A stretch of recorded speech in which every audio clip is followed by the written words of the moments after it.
someone, please. Surely you can see this feeling is so strong in me. The kind of loving two hearts become one. Minds go closer, closer. Love is shining bright when there's no sun.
Someone, please, surely you can see this feeling is so strong in me.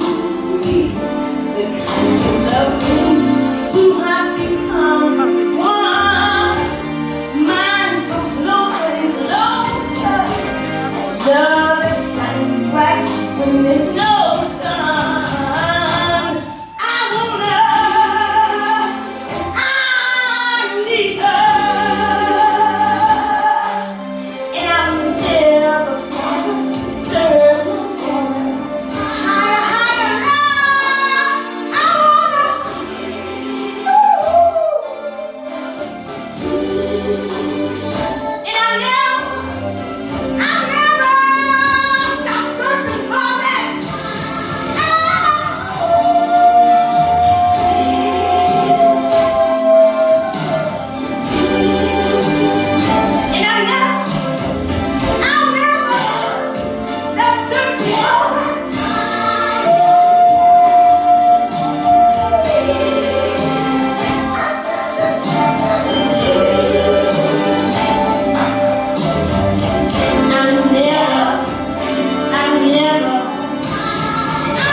Has a sinister, cunning, baffling, powerful call. It latches onto my behaviors in the most meticulous and subtle ways, drawing me ever closer to pull down the light the wolf of the light has helped me create. The wolf of darkness sinks his jaws into whatever part of me I will let it touch, devouring that piece of me until nothing is left. Too many times I have given up on my enjoyments because the wolf of darkness has perverted its laughter. It is not a question of which wolf to feed, for they are always eating. Which wolf will I give permission to win? It is not the wolf of darkness that scares me the most, but the wolf of light. Because when the wolf of light gives me promises of our real power, the wolf of darkness whispers threats in my ear of destruction and depression. The wolf of darkness gives assurances that I have seen time and time again. The wolf of light gives me promises that require trust. Blessed is he who can believe without sight. Lord, while I believe in you, I do not believe in myself. Time and time again has the dark wolf's threats come true within me during times of weakness. How can I believe in the light wolf and walk the path of light when the dark wolf breaks me apart in each moment of weakness? I need the tenacity to continue, and oftentimes that tenacity is overcome by depression. Depression fueled by anger. Anger fueled by hurt and pain. Pain and hurt that the dark wolf feeds from and burrows deeper inside. As the pain and hurt go deeper, so does the dark wolf. I am worthy of love and compassion, says the wolf of light. The light wolf has a secret weapon that gives him triumph over the dark wolf every time. The light wolf can love and provide happiness even to the dark wolf. The wolf of light will always prevail if I give it the chance to provide love and compassion. Thank you. I am worthy of love and compassion. 1, 2, 3. I am worthy of love and compassion. Let me hear you say it with a little bit more conviction. One more time, real loud. I am worthy of love and compassion. Because I am, period, okay? I am, I like that. So who's going next? We're going to have Doc Logic come up, and then we're going to have Sophia Gutierrez after that, okay? Doc Logic I met last month at Snaps and Taps, and we did a panel. He was amazing, phenomenal, and I cannot wait to hear what he has in store.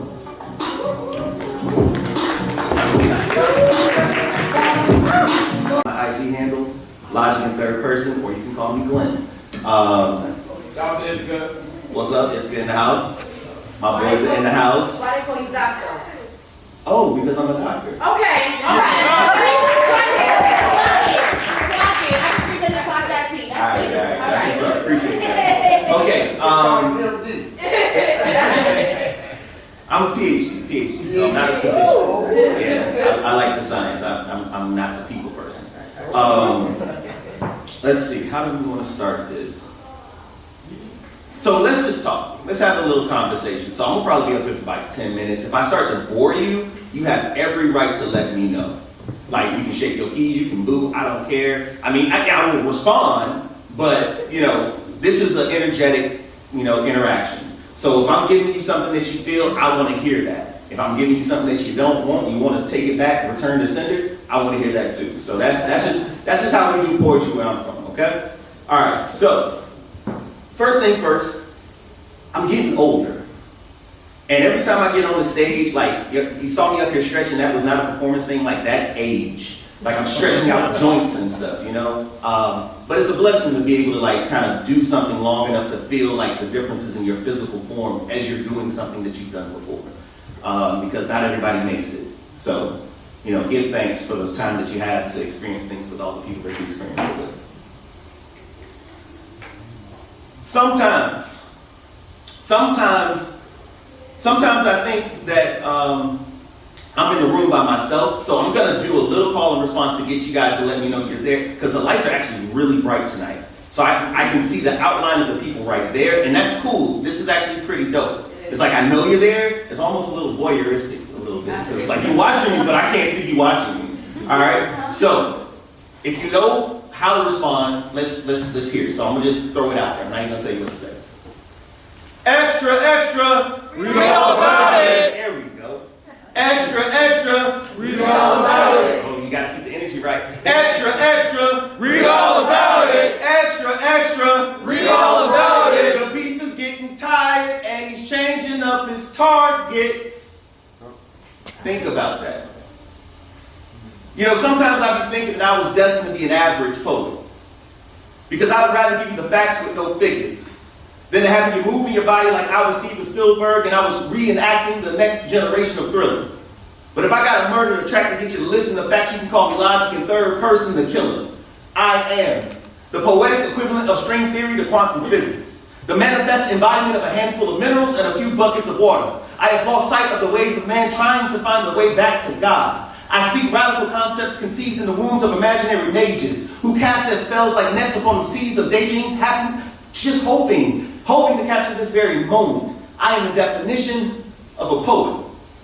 So I have learned to paint pictures with words. I pronounce pronouns dead upon arrival and then resurrected through metaphors and similes, like as backward statements, the use of subliminal logic in order to justify the ignorance that is only one step removed from the days of the caveman, so I'm saving the world through literary coitus.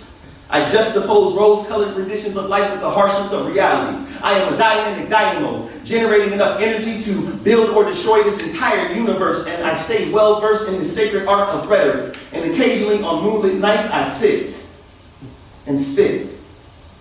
That's it. Yeah. Well, nah, not quite. That's not quite it. You see, I spit for soul searchers, searching for pieces of peace at the bottom of bottles and brown paper bags. Broke back prophets and sober thinking drunk men, sharp car pushing junk men, glazed-eyed old man standing on street corners, adolescents stolen by getting grown and getting too old to dream. They so fat from reality they done bust at the seams, so now it seems I've become a victim. Well, I was a victim.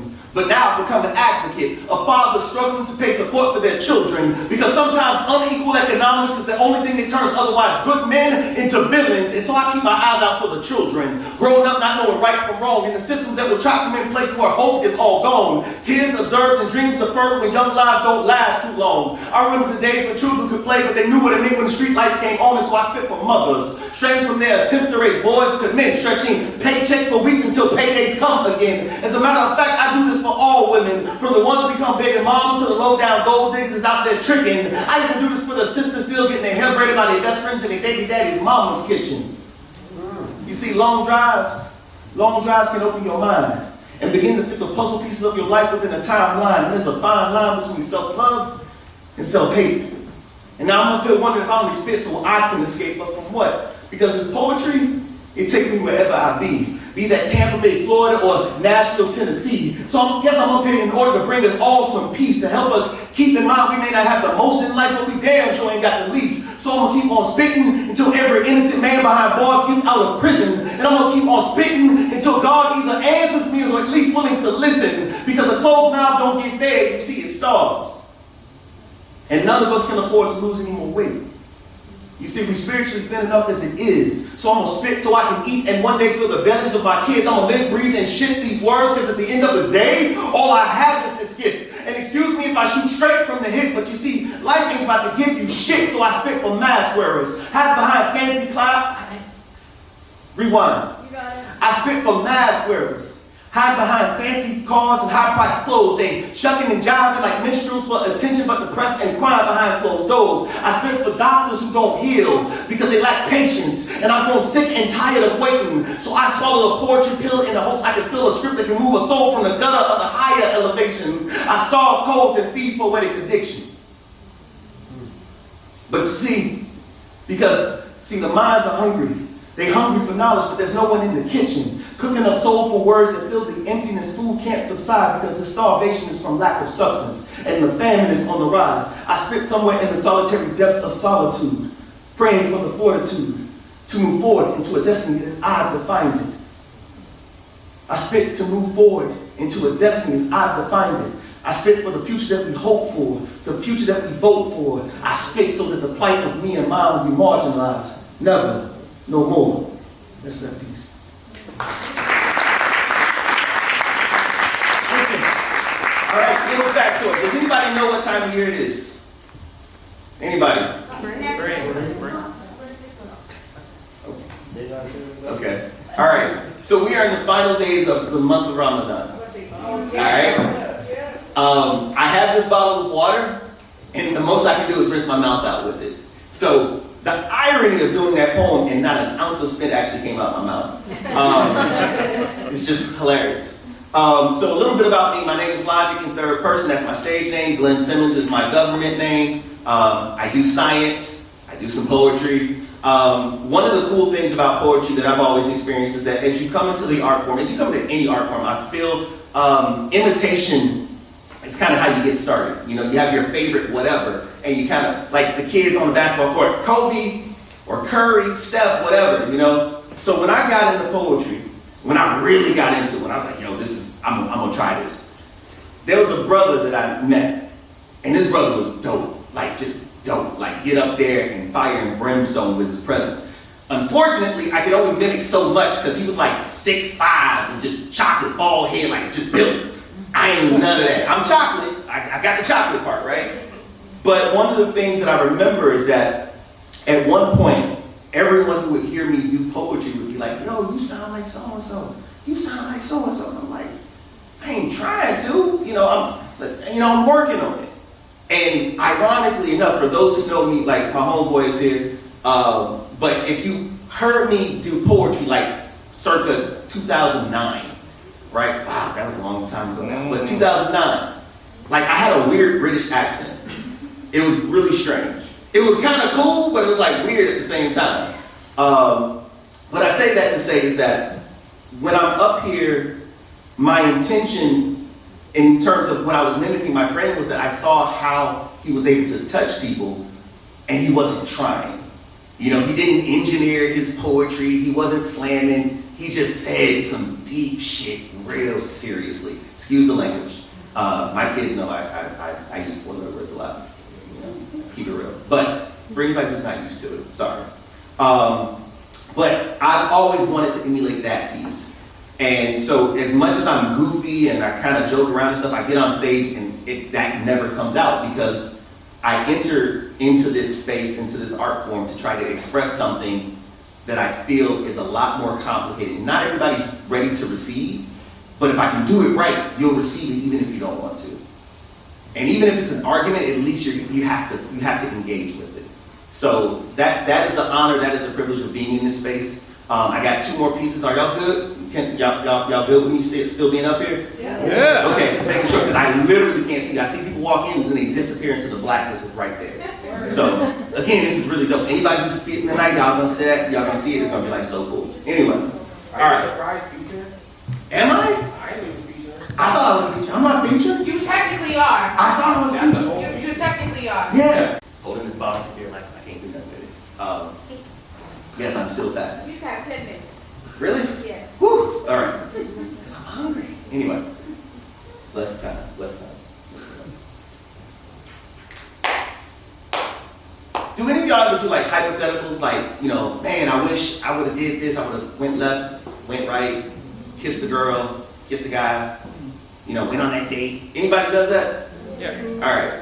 So when scientists, physicians, people who do things with biology, chemistry, and stuff like that, when we do that, it gets weird. It gets really weird because like we know stuff. You know, like I remember talking with somebody, and my boy in the audience, I remember talking with somebody and they were like, yo, like, what do you do? And I was like, yeah, like, if I ever come out of my lab and I'm green, call the doctor. And they're like, what do you mean? It's like, well, at the time we were working with this strain of HIV that had a green fluorescent protein. And we were concentrating it. And the concept of concentrating a virus that can infect you in the lab and it glows green. Like, it's like, wow, like, what if I walk out and I'm green? My finger's green or something, I prick myself. Like, you know, you have these weird thoughts. So this poem is a weird thought that just kind of went awry and then kind of went to this cool place. So like, just go with me for a second, all right? And if you want, close your eyes. If you're into science and stuff, this should be kind of cool. But imagine if Mother Nature was conspiring to get us out of our sleep. To awaken us from a long forgotten sense of self. And what if the depletion of the ozone and global warming were her methods to get our lives and minds on track? Gently pulling back the protective layers and allowing the barrage of cosmic rays to blaze as they enter. Exciting the molecular foundations of our skin. Causing adenines to turn to guanines and then proteins within bend themselves into humble prostrations. Conforming to conformational changes that lead to second messengers infiltrating cells, unlocking DNA, long since silenced through assimilation, adopted for the sake of survival from the field to institutionalized education. DNA, fighting, splicing, trying to properly package this message. It's helices adding appendices to ensure that the full story gets told. reawakening the consciousness of souls destined for divinity, becoming reacquainted with the reality that we were all born with heartbeats that boast ballads of royalty. Every cell in our body is a piece of this puzzle. Echoing the songs of our ancestors, our hearts beat to drum beats that resound even in this day, where history has been rewritten. Timbuktu to be forgotten now that Athens has taken its place. Copernicus discovered heliocentricity, yet no one recalls how Imhotep once defined space. Each cell carries the blueprints to create, keeping locks locked, curls fixed, freeze framed perfectly in the same imprint shared by Sheba. Similar storages of melanin in the skin of hens that molded kingdoms. Tinted round bellies sheltering wombs that warmed and weathered the gestation of nations. We need to find our way back to our own domains. We've been misguided in the world of .coms, and now we are lost. Tubman once had us homeward bound, but now our North Stars are gone. So we roam, looking for better reception, but there ain't enough bars to pinpoint when and where we lost our heritage and buried our dreams, exchanging them for beads just to be led to our own defeats. And right now, there's a beautiful black girl blessed with beautiful brown skin and absent father figures. Young girls that only see self-defined by the men they attract, finding it hard to sit back, relax, and let love find them. Generations of women who through time have forgotten fundamental truth that found in every she is a soul that moves nature to pay homage nightly. And somewhere there's a lost boy searching in vain for his legacy to manhood. But he's rooted himself in mediocrity, so he finds it hard to leave ignorance alone. He's eternally prone to become the best of fools, forgetting the definition of wisdom was his name. Honor his garment, and his feet once sat the world. The Prometheus to civilization, kidnapped and brutalized, past lives forgotten and now bastardized by those who claim to civilize the people already living civil lives, so that now they are barely well behaved. We have a problem when young girls are anticipating the next bestseller from Corinne Steffens more than Toni Morrison. We have a problem when little man is idolizing D-boys and drop tops more than his own parents. We have a problem when accepting less than what we are becomes the norm. Yes, what if Mother Nature was conspiring to get us out of our sleep? Could a blast of cosmic rays give us back our power and allow us to once again be fantastic and not just these exceptions to society's unwritten rules? I say no.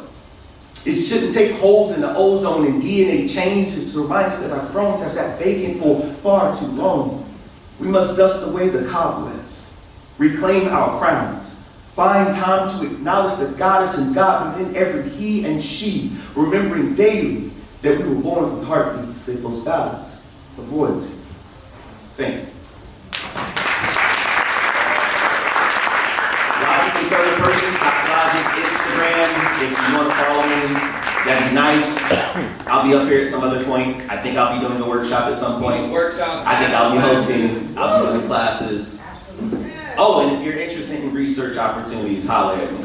Or if you got students, young people that are interested in research opportunities, also holler at me. We're not going to turn green, right? We're not going to turn green. Nah, you're not going to turn green. Well, you won't turn green with that. There's other green stuff. Noted. All right, appreciate it.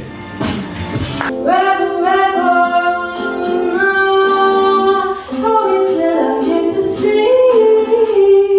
I'm a rebel, no, going never get to sleep.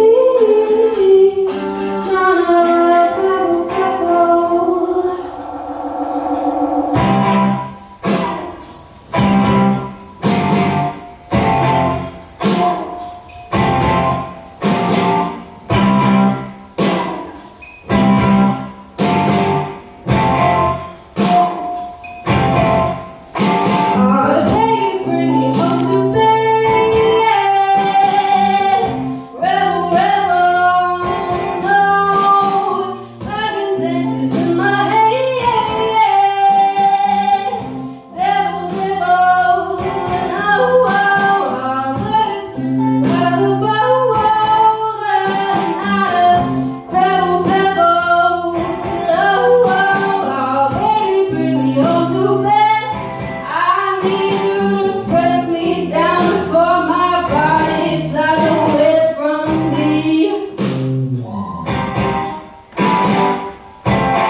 Your power inside, it rocks me like a lullaby. Your power in right, oh baby, I just don't know why. Your things in right, oh baby, thrills I can't describe. Your power inside, your power inside.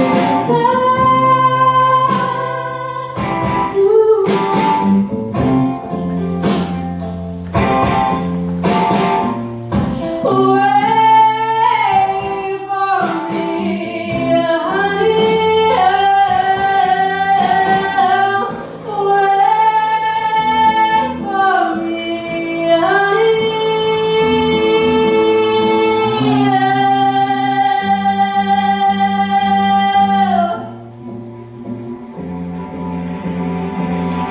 Mirror, mirror on the wall, can you see my face at all? Lightning lights me from behind. Tell the truth or never mind. 'Cause you bore me with life's humiliations every day. And you bore me so many times I never found my way. Why don't you bore me? Bore me, bore me, bore me.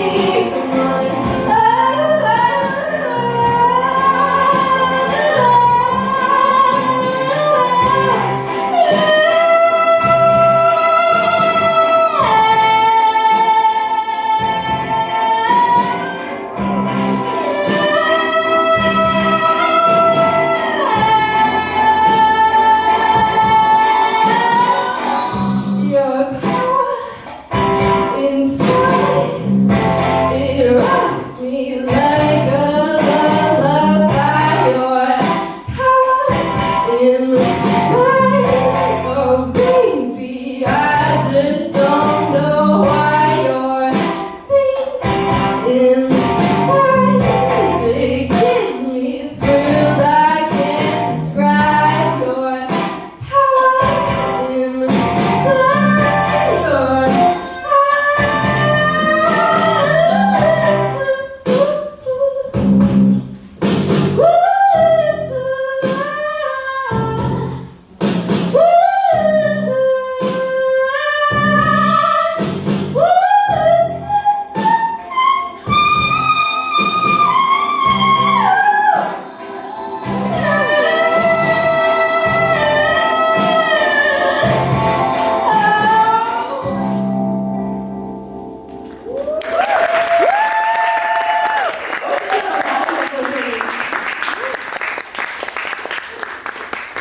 Thank you. Wish I could see you. Yeah, it works. I kind of like it. I kind of like this. This is good. Yeah, I'm gonna do this with others too. Okay, so I've been moving through some big feelings recently. I moved, doing a lot of advocacy work, doing a lot of organizing work. And that's something that CPAC has really supported and given me like a space for to figure out, to understand. So I wanted to, Kobe's not here, but I want to shout him out again. He's a real one. Brandon, Logic, Shy, Cheeki, all you are so supportive, so welcoming. And I feel very blessed to be here, so I wanted to say that. And I have a lot of new people in my life. I have really good friends. We're working through some shit together, supporting each other. And so I was writing this week, and I was reflecting on things that I have perceived as things that I've done wrong. And I've been called out, and that's important, that's necessary. You know, that's what community care really is at the end of the day, I feel. And so I wrote a poem. It's a bit short. I'm still working on it, but I'm a little nervous to read it, to recite it, sorry. I don't have a name yet.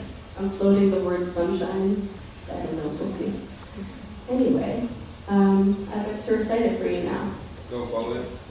Don't be nice. Warm, warm, hot red terracotta solid glass. My love is likeness, my love is renewal. Earth turning, you turn me into space of you. Melted matter, it matters not to me where you've been, except that I want to join you in your joy today. And doing things slowly. That's hard, right? Doing things slowly. Doing things with intention. So I'm finding this space, heart beating, warmly, yellow hot, wings spread like a dragonfly, sunshine on my back. Wings spread like a dragonfly, sunshine on my back. Fold me into you. There's a poem that I read last time I was here called I Love in a Way That Carries. And as I was reading it, I added a line at the end that said, next time I will love in a way that uplifts. And I think I'm finding that space finally. And I am really grateful for that. So, that's it. Listen to the word the messengers send. Life like the broken rock. Life like the broken rock. Life like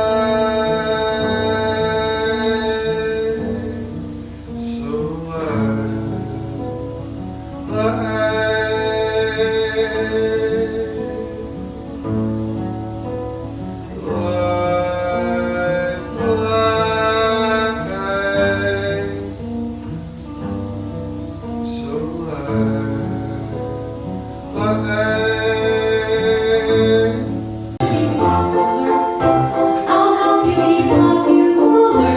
We'll aim with the right chords. We'll be good at sports. Know the slang you've got to know.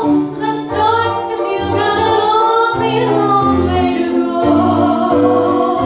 You'll be offended by my drink analysis. Think of it as personality dialysis. Now that I've chosen to become a palace, you're an advisor, whereas nobody wants you. When it comes to popular, I know about popular, and when assist from me, you'll be who you'll be, instead of fearing who you were. Well, there's nothing that can stop you from becoming popular. Lar.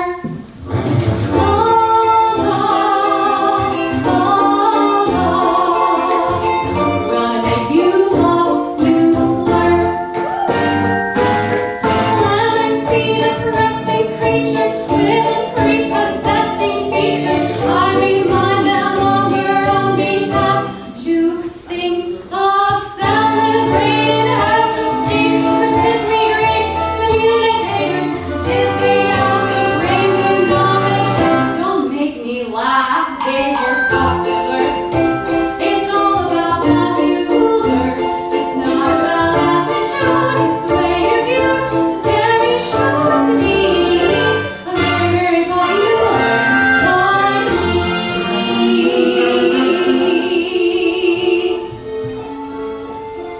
La-da-dee-da.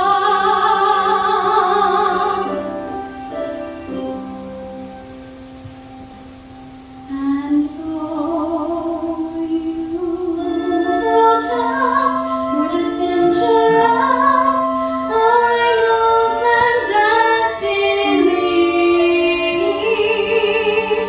you're gonna get embedded in my popularity.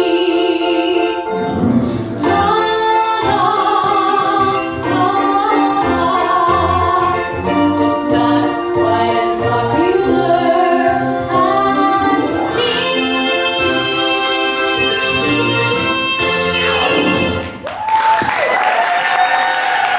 That works. It is perfect. That was it So was you don't gotta see nothing. yes, it was intentional. I Put like your that. all into it. I like that. So I'm gonna read a poem called "Call Me by Your Name." It's based on a story that's like a book and a movie, and I won't go into it. But the gist is they're two queer white men. That's good for you to know. Boys in bloom. Leaning against the backdrop of stolen glances, they moved one another, bucking and huffing in heat. I saw them tracing each other's skin with pinkish whispers, stumbling between bookcases, bumbling trees, and powdered hills. One sat with boxers in hand, and the other atop a bike seat. I knew them briefly, intimately, and erotically, while they existed only for one another. And although they longed for the embrace of romance, they were repulsed by its intimacy. Yearning with dark eyes and yet questioning the disruption of their truths. Maybe at the ends of each name a revelation existed, I thought.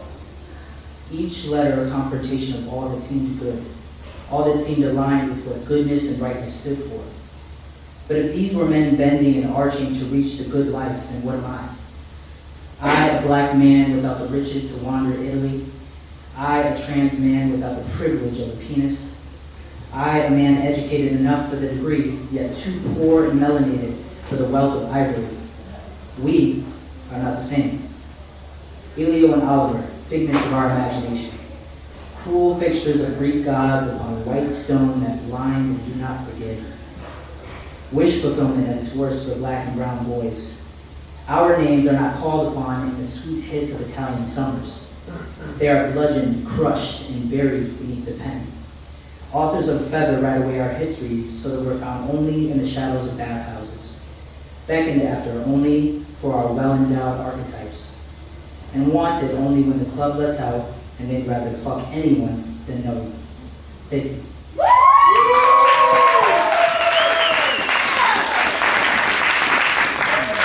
Transactional. I'm going to say some things that may trigger y'all, but what I'm going to say is factual, and if you can't speak your truth, then what's the use? What's the point in your voice? Your words are your choice, and your voice is your power. That's why, even when I'm feeling fearful, I will never be labeled a coward, because I will stand here and I will speak. I will stand here and I will preach my truths, my words, my voice, my choice. Somewhere along the way, this relationship became transactional. I give you my body and you give me a crumb, not enough to keep me nourished, just enough to keep me numb. But there was a time where it once was, where we once were happy in love. At least that's the illusion supported by the delusion in my mind that you were who you claimed to be. Visions of dancing to songs that never played, memories I recreated in my mind to believe that when I needed you, you'd stayed. I built you up in my mind to be this man who actually valued me. But your inability to see my value is not an indicator of its absence. It is, however, a testament to your character, one of many that you created and played so well. It took much longer this time for me to uncover the hell. You see, the mind games, they were strategic right from the start. Asking all the right questions to unlock the passcode to my heart, to interest in every fiber of my being inside and out, just so you could find your way in and barricade my way out. Flowers at the end of the day, never the beginning, and I convinced myself it's because you were different. You wanted them to be a surprise. Little did I know these flowers were a consolation prize. These flowers, they came with a note not written on paper or anywhere you could physically see. Taking these flowers, unbeknownst to me, was locking the chains. I was no longer free. The note, it read, an unspoken set of rules. I will teach you how to be the woman I wish to serve me. Never smile too bright, never stay out too late at night, never complain when I'm not doing enough, always bear the burden when things get tough. Be prepared to take the weight off my shoulders, even when the world is already resting on yours, and never tell a soul what goes on behind our doors, because after all, if it happened, it's only because you deserved it, and you know that, right? You know what will happen if you put up a fight. Daddy will take that, I will take that rope around your neck and pull it a little tighter. Daddy likes a good girl, so don't be a fighter. Never complain when things are out of place, because as long as you're in yours, the rest is my space to roam. I'm the only one allowed to feel safe in this home, and I must have power 100% of the time. And if I don't, I will moan and I will whine and I will strike up a fight, and if I feel like I'm losing, well then, I'll just threaten my life. These flowers were not just a bouquet you see. These flowers, they were not simply a surprise. These flowers were a consolation prize for losing the first battle in the war I didn't even know I had entered into.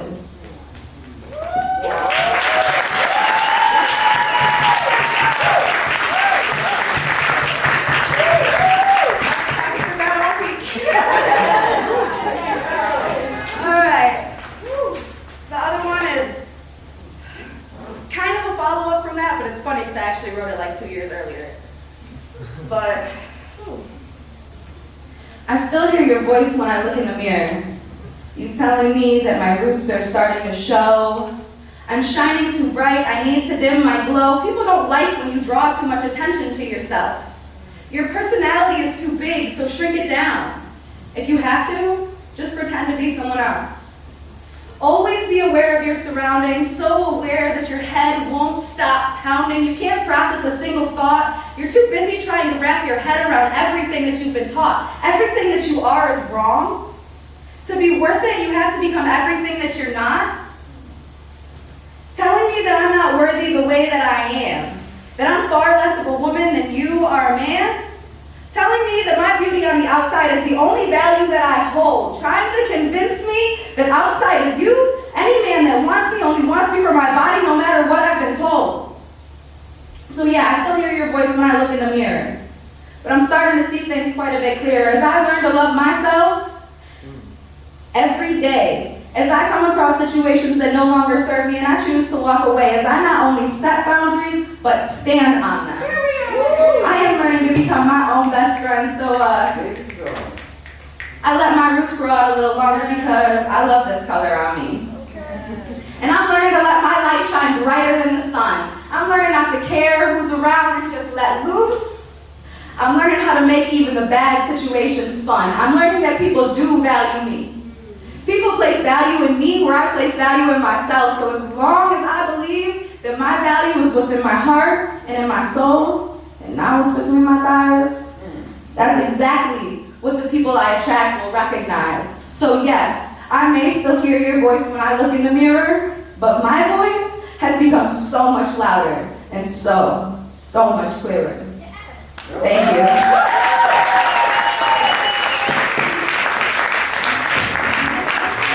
One song. This song has an ever-changing title. It's currently called Seasons Change. We'll see if that sticks.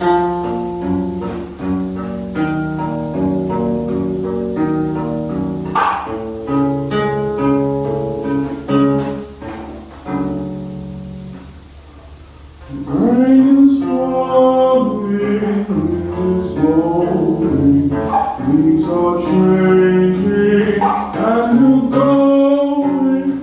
In our youth when times were simple, swore we never drift apart. But autumn comes, the weather changes, nights grow long and you grow far.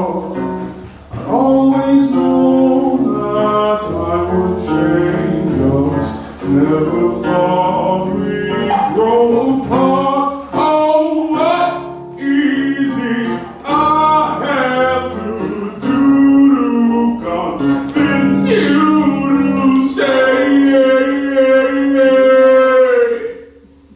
Is there something that I did? Are there words that you want me to say?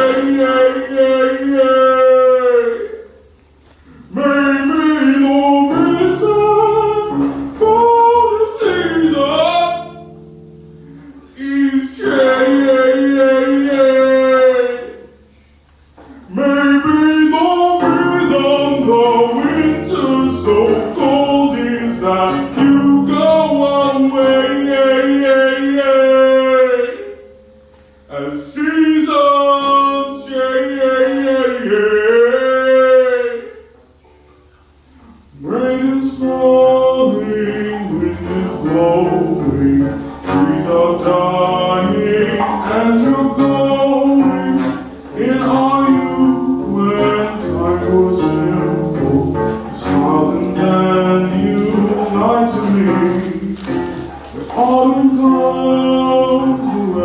changes.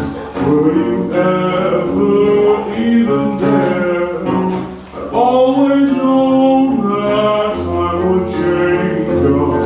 Never thought I'd have to care. Oh, what easy I have to do to convince you to stay. Is there something that I did? Are there words that you want me to say? Maybe the reason for the season is change.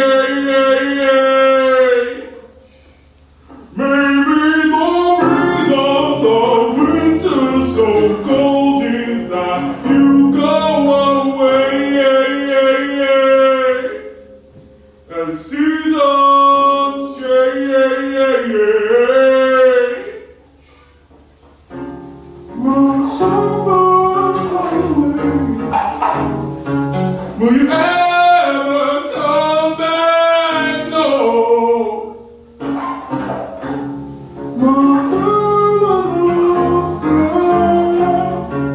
Will you be here when it's over? Or have I lost you? How do I find you? Oh, tell me what is it I have to do to convince you to stay. Is there something that I did? Are there words that you want me to say? Maybe the reason for the season is change. Maybe the reason the winter's so cold